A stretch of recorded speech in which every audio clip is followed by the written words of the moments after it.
This week's parasha of Teitzei contains more mitzvot than any other parasha in the Torah, 74 to be exact. And because of that, the opportunity to learn and to study halakha is so much greater and so much deeper in a real and practical way. And yet, at the very same time, having so many mitzvot challenged Chazal to find a common theme, or at the very least, a connecting pattern as to why God chose these mitzvot for this parasha. Rashi, our ultimate parashan, struggled with this question, connecting one mitzvah to the next. While in modern times, the great Eliyahu Kitov found other connections as well. And yet, some mitzvot don't seem to fit into a parasha which begins Ki Teitzei lemilchama with a description of a most complex consequence of war, continues with the laws of divorce, then with rebellious children and with the death penalty, all awesome, earth-shattering topics, but then moves forward to the mitzvah of Hashevat Avedam, of returning lost property. How does that mitzvah connect to the rest? According to the Ibn Ezra, it really does. Because the obligation to return a lost item applies, wrote the Ibn Ezra, afilu ata yotze lemilchama, even when we're preparing to go to war. Even if we are trudim, preoccupied with matters of life and death, the laws of returning a lost object remain in force. And yet, in the Chiddushei Halev, the posthumous compilation of Divrei Torah and the parasha that were delivered by the late Rabbi Leibovich Zatzal, Rosh Yeshiva of Chofetz Chaim, he asked a question. Obviously, he said, if a war is raging and lives are at stake, the obligation of Hashevat Avedam would be suspended.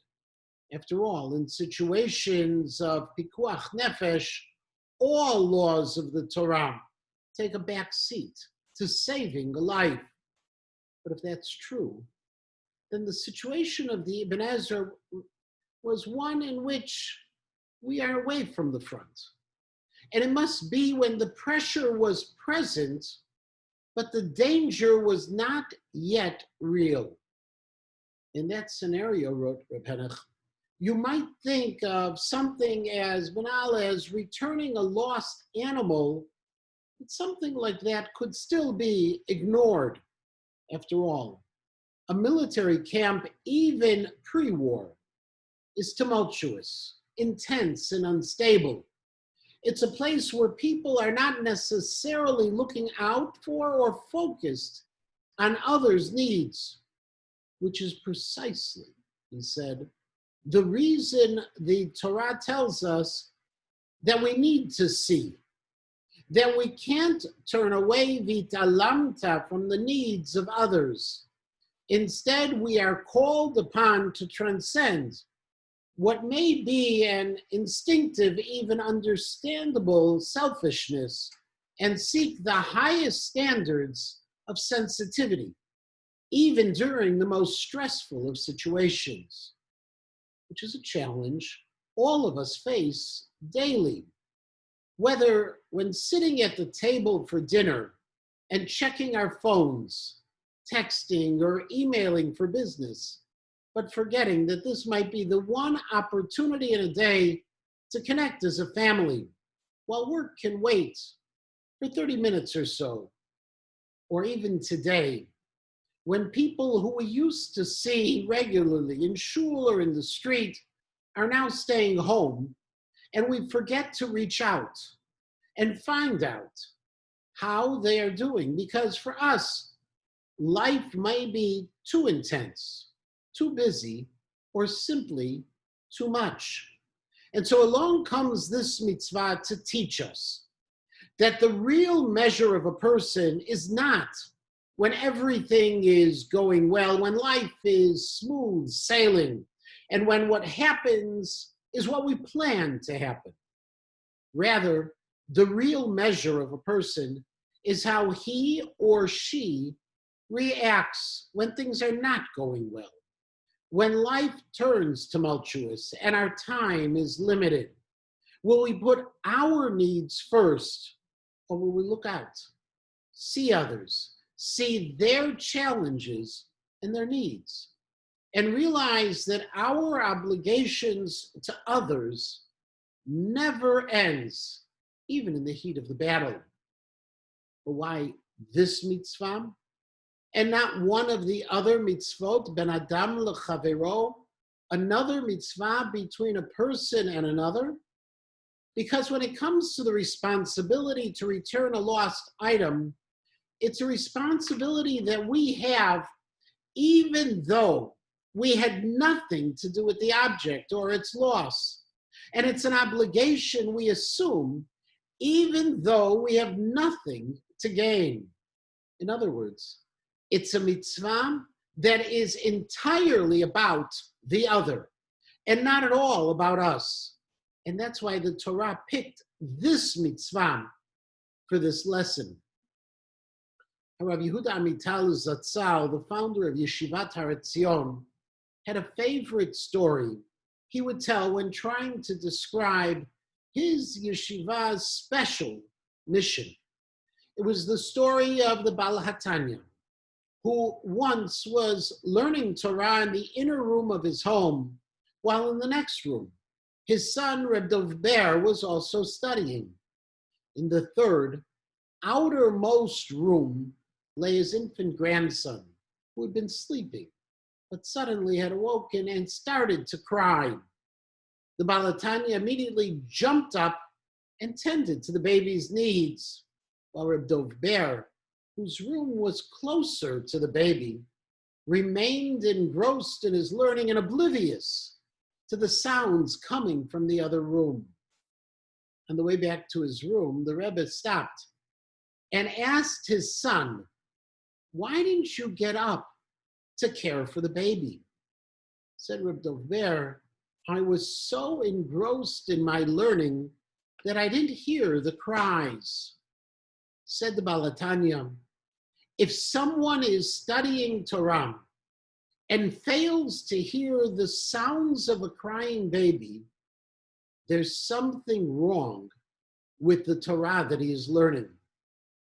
Rav Amital would conclude the story and say that the goal of his yeshiva was for the students to not only grow in learning in Yirat Shamayim, but to do so while simultaneously being able to hear the crying baby and be sensitive to the needs and the cry of the Jewish people.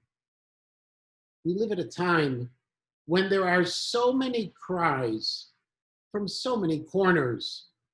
There are the cries of those whose lives have been upended by COVID-19, people who lost loved ones, people who are unable to resume their normal lives because they must stay at home, and people who have lost their livelihood.